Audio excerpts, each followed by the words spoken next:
While recording in studios in West London, George Michael explained the musical ideas behind one of the tracks.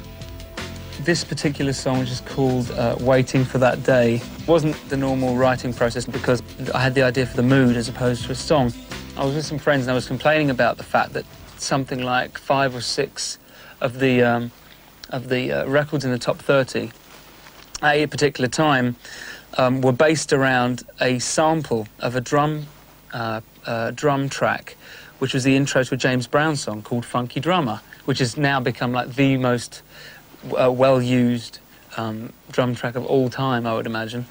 And I had this idea of taking something, or taking that particular drum track and placing something completely different, something completely out of context over the top of it. The drum track is this. Hopefully it should come up now. Come on. And that is actually the sample of the James Brown record, but it's slowed down. It's been slowed down for a number of other records. And then I thought I'd put something completely folk over the top of it. We've got some backing vocals there, but this is the guitar line.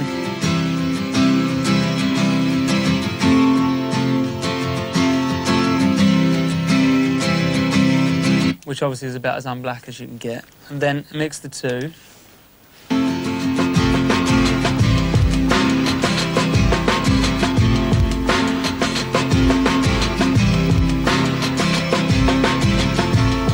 Add a little bit of bass.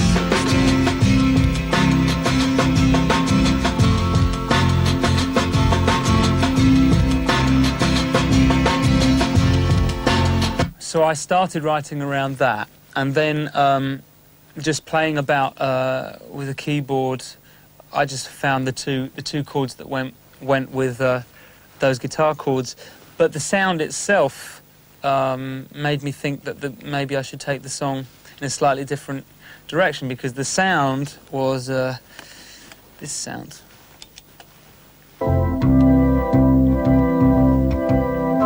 Which is a very, very 60s, it's like Procol Harum or something like that, very, very 60s sound.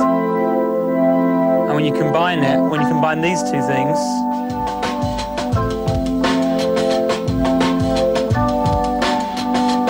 get an altogether different feel. So I actually left the guitars reasonably low down in the mix.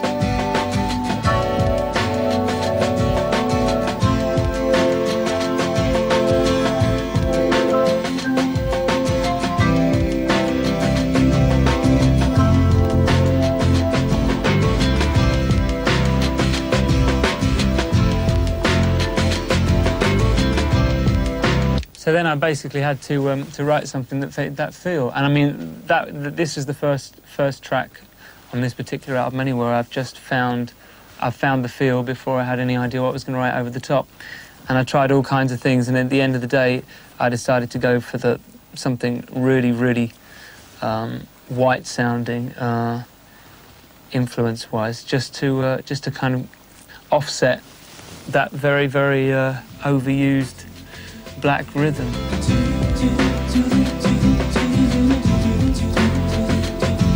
Now everybody's talking about this new decade.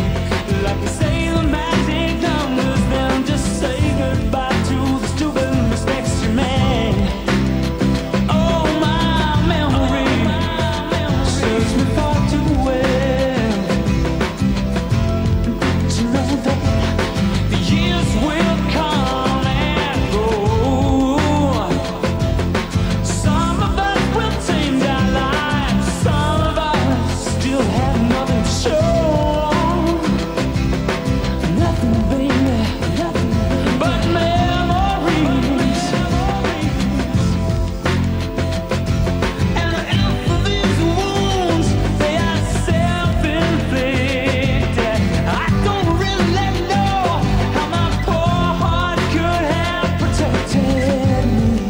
But if I have to carry this pain, if you will not share the blame, I deserve to see your face again. What is it that appeals to you about being a writer, and why do you want to be a writer so much, more than anything else? I think it's because I believe I am a writer much more than I am anything else. Definitely for the first album, I didn't even believe that I would ever make a decent singer, although I had belief as a writer then. The second album, I started to believe in myself as a singer, and I think it showed because the two albums sounded very different vocally. But I think at the end of the day, it doesn't matter what I do. I don't believe that I am important as a pop star. I don't think that there are many people that are important as pop stars in the sense that they used to be. I don't believe that I will leave a great mark as an entity, you know. I think I'm more realistic than that. I do believe now that I'm a lot better singer than I ever thought I would be. But at the end of the day, I want to leave something as a writer.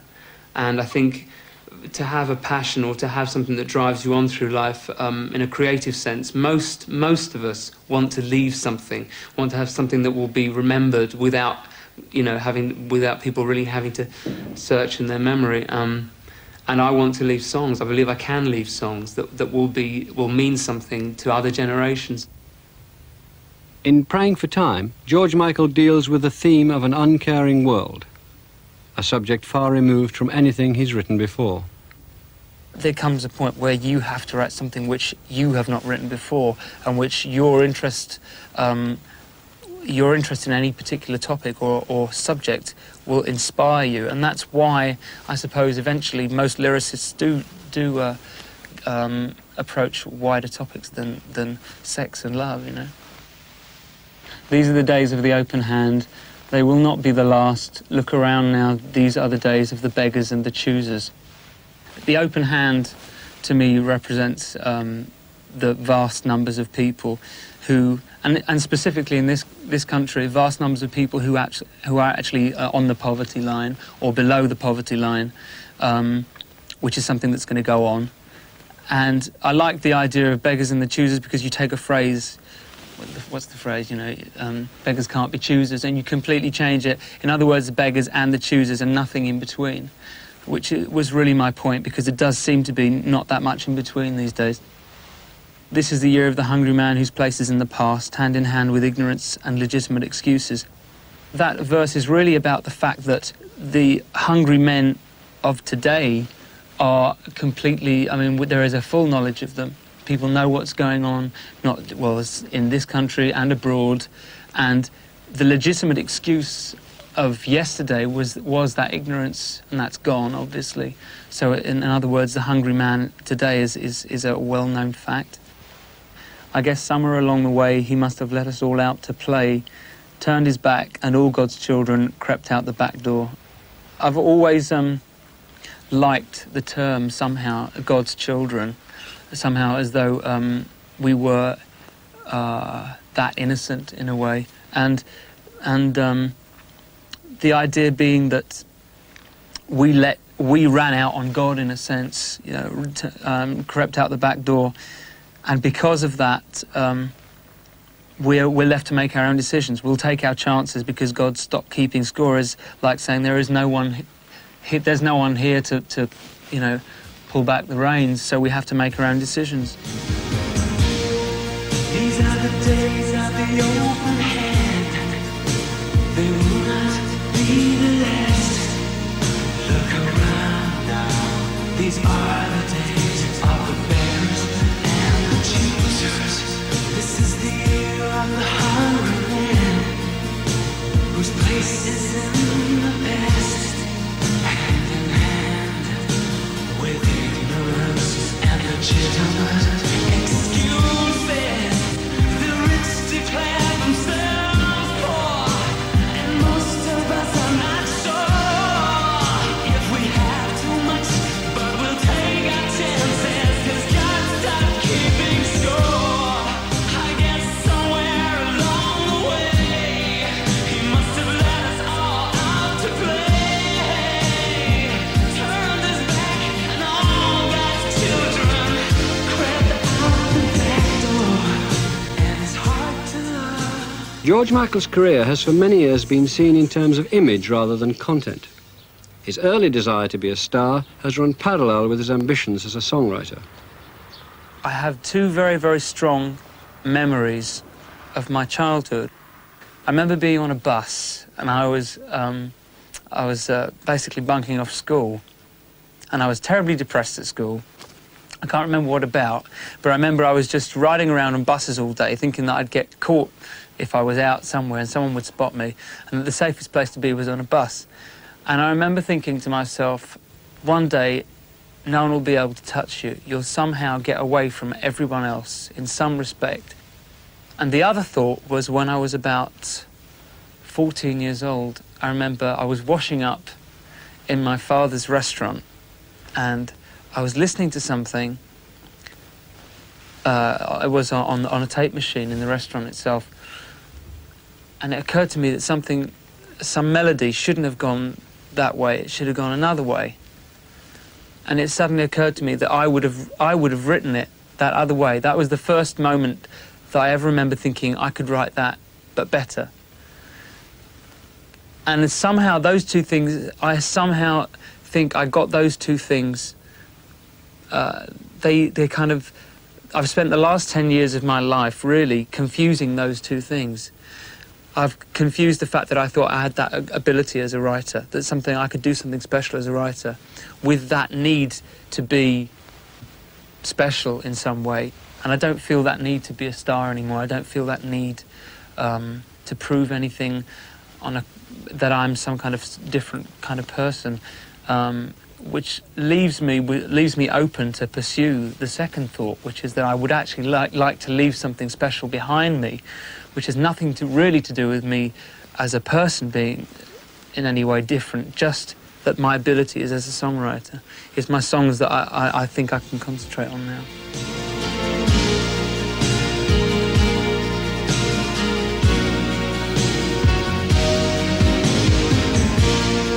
These are the days of the empty hand. Oh, you hold on to what you can.